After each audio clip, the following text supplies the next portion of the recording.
San Mateo Prison is a woman's nightmare. It's a place where the ugliness of human nature can be seen in all its glory.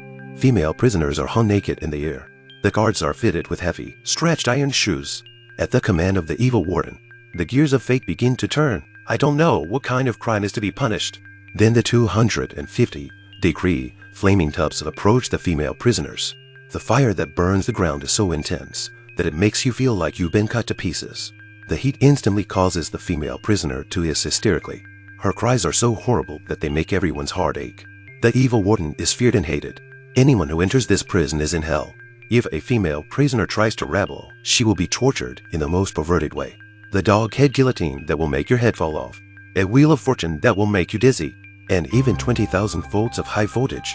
The world's top 10 tortures will let you experience all of them. They have to undergo endless labor reforms. If the guards don't get their way, the female inmates will suffer. At the drop of a hat, the women start to fight. The food they eat is worse than rats. But in this inhospitable place, escape is almost impossible. The warden made a deal with the local bandits to give them 38 silver coins in exchange for the capture of the escaped prisoners. That day, a new prisoner, Kelly, arrived at the prison. The warden was angry with her because of her fair skin and beautiful figure. Kelly's fiancé, a flower dealer with a heart of gold, framed his fiancée in order to avoid the narcotics police. Kelly is the victim of a false accusation and is sentenced to 18 years in prison for the most serious crime of her life. Soon Kelly was locked up in a four-person deluxe room.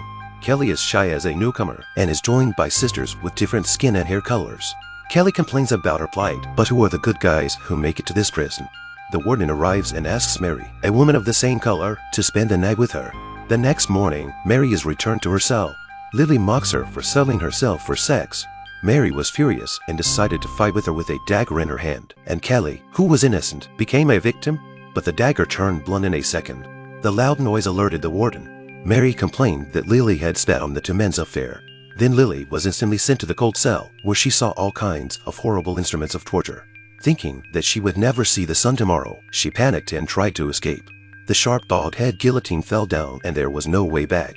The warden's slap instantly knocked her to the ground, then ordered his men to undress Sarah, and what awaited her was an inhumane torture. The woman is naked and suspended in the air by twine, the cruelest punishment at San Mateo Prison. The warden uses a hot stove to roast the women, who instantly let out heartbreaking screams. Making an example of a woman is the warden's usual technique to get the inmates to follow the rules of the prison.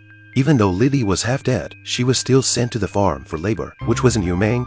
Unbearable pain and exposure to the 40-degree heat rendered Lily unconscious. The kind-hearted inmates could not help her, but the warden scolded them mercilessly. They can't help but continue to complete the labor reform. Why are women so difficult for women? After 6 hours in the hot sun, Lily was dehydrated. Just as all the women were lining up to get their meals, the warden suddenly had a conscience and asked his cellmates to bring them some manna and lunch. The warden, being the pervert that she is, began to fall out of love with Sarah at dinner time. She asks Sarah to share her bed at night, but the explosive Sarah fights back. Because no one dares to touch the warden, Sarah is then served with the Wheel of Fortune, which is what happens when you mess with the warden. The warden's main focus is ruthlessness, and Sarah spits in her face when she doesn't comply. In a fit of rage, the warden picks up a pitchfork and stabs Sarah to death. This brutality was met with resistance. The woman uses her scythe to cut down the guard. The two try to escape from this hell on earth. The guards rush to shoot down the other women. No one wants to be shot. All the women are put back in their dark cells. Kelly doesn't want to be here anymore, and the idea of escaping grows stronger. But it's hard to know what will happen. The next morning, they were given a makeover and lined up to meet the guests. They were greeted with a full parade of guests because they were being inspected by their superiors. Thinking she's seen her savior, Kelly boldly exposes the warden's brutality. But they're all in cahoots. Covering up for each other has become the norm. Once again, Kelly's hopes were dashed, and her snitching had completely pissed off the warden. So Kelly was in for a rude awakening. What a terrifying experience the water cell at San Mateo is. Kelly was the test case today. The guards are relentless in their efforts to close the gauntlet. It's a dark place, a hell on earth. The smell of fecal matter is everywhere, even in the small space where you have to urinate and defecate. Meanwhile, blood-sucking locusts infest the human population. It's not easy to escape through the only barred window. Despite her screams, no one answers. Kelly is anxious and afraid. But then Sarah has a bad idea and spills stolen acid into the water cell vent. Kelly's skin is instantly lacerated, and her wailing and screaming angers the guards. But the guards were not kind, and a more brutal punishment awaited her. She never escaped her fate, and the 100,000-volt electric shock instantly paralyzed her body until the warden was satisfied. As Kelly is tortured, she is strong and determined to break out again. Early the next morning, the warden lined up all the female inmates.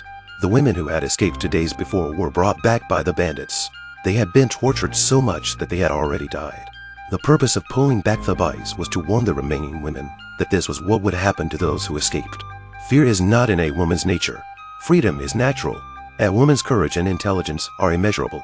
In the middle of the night, the escape team knocked out the guards and took the warden hostage. They entered the water cell and escaped through a secret passage. They traveled all the way from night to dawn, holding the warden down. Then they tied the warden to a tree and took revenge on her.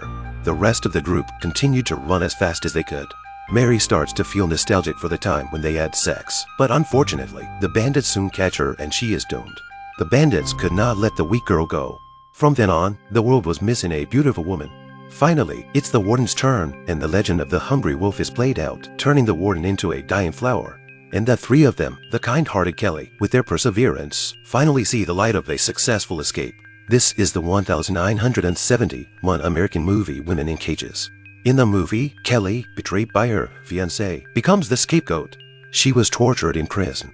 In the pain of time and time again, she has strengthened her belief in escaping and organized an escape operation with several cellmates, and also hijacked the evil warden to complete the revenge and finally successfully escape from prison to usher in the dawn of freedom.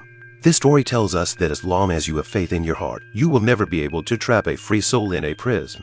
I am Bulldog Movie. If you like this video, please give it a thumbs up, comment and subscribe to my channel. See you next time.